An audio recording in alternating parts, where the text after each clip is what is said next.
The Lord be with you, and a warm welcome to you from all of us here at Powerscourt with Kilbride.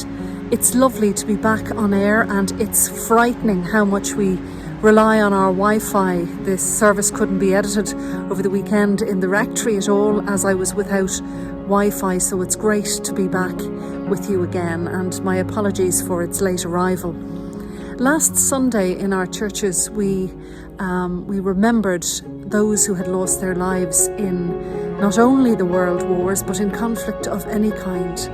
And I wanted to share a little story with you later on in our service this morning as we think of peace today, and that trick of trying to remember and honour those who have lost their lives with great sadness and with a promise that it won't happen again. And also not to glorify war at the same time. So it's quite a difficult thing for us to do. So today let's focus on peace, and let's commit ourselves again to God to be His peaceful force within this world.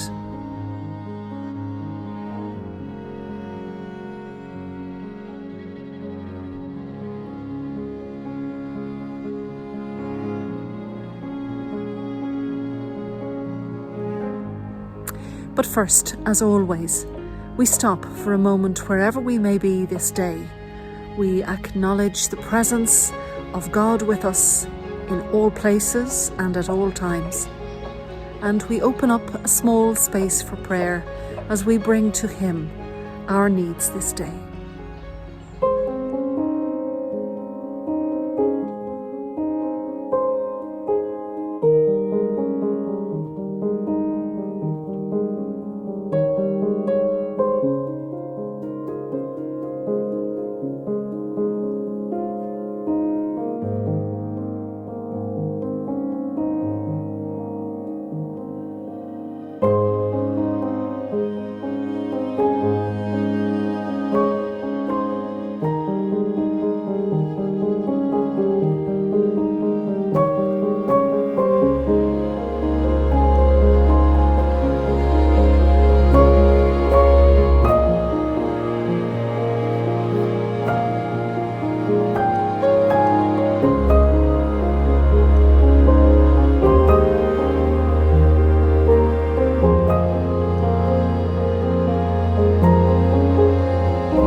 In the days to come, the mountain of the Lord's house shall be established as the highest of mountains, and shall be raised up above the hills. People will stream to it, and many nations will come and say, "Come, let us go up to the mountain of the Lord, to the house of the God of Jacob, that he may teach us his ways, and that we may walk in his paths. For out of Zion shall go forth instruction, and the word of the Lord from Jerusalem. He shall judge between many peoples, and shall arbitrate between strong nations far away. They shall beat their swords into plowshares, and their spears into pruning hooks.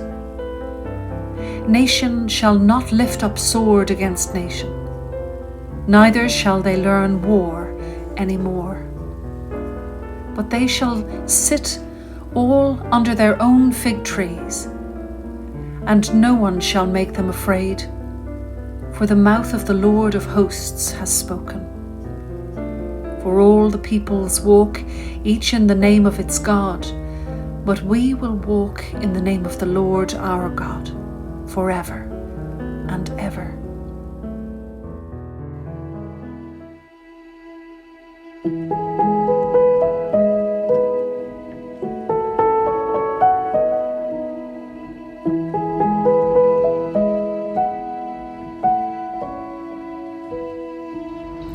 Once upon a time, there was a very wise queen who ruled over a vast empire.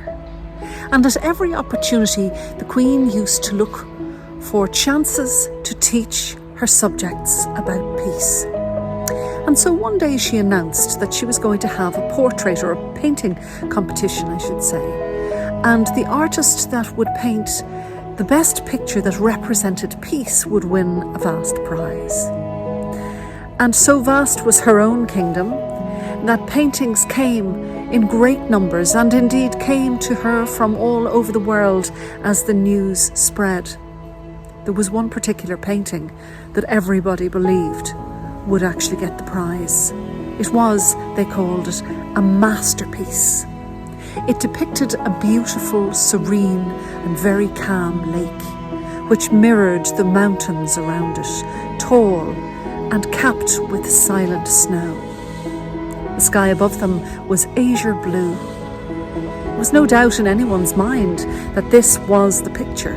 This was the one that would win the prize as a depiction of peace. Yet when the result came through, the picture that the Queen had chosen was the complete opposite.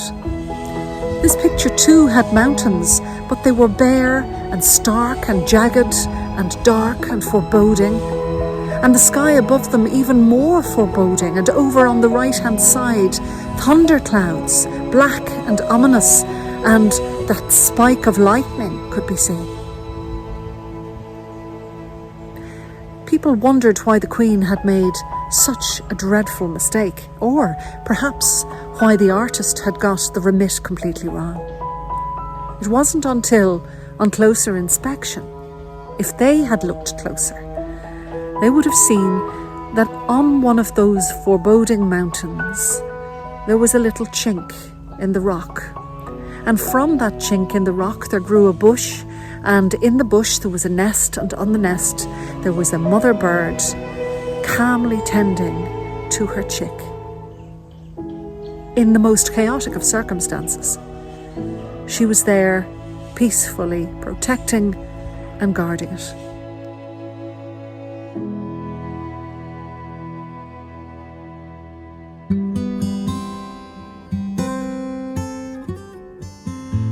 You see, the wise queen knew that peace is born in unexpected circumstances. Peace is born and rises up in chaos, unexpectedly. Peace brings calm to the fretful heart and mind.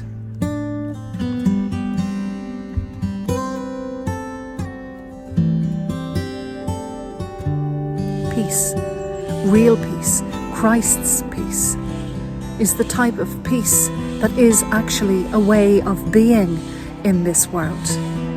It comes from the very heart of ourselves, and it's the place within ourselves that Christ reaches to us and asks us for his peace to be known and shown in this world.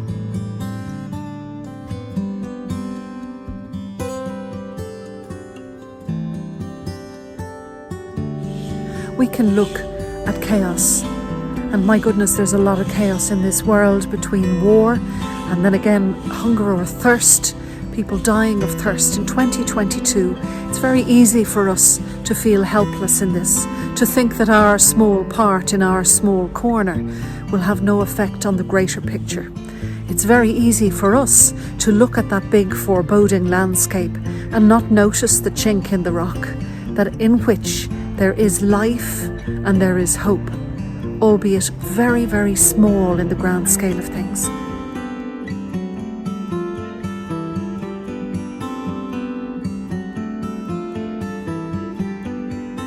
As followers of Christ, it is our duty, our journey perhaps, to look for the chinks in the rock, to look for the opportunities for life, however small, to respond to them, to bring his peace into our relationships, to people and strangers on the street, to find a voice where a voice is needed for those who are oppressed. There's a multitude of things, a multitude of chinks in the rock through which life can grow and evolve. Never think for 1 minute that our small corner isn't worthy or isn't having that ripple effect on the bigger picture.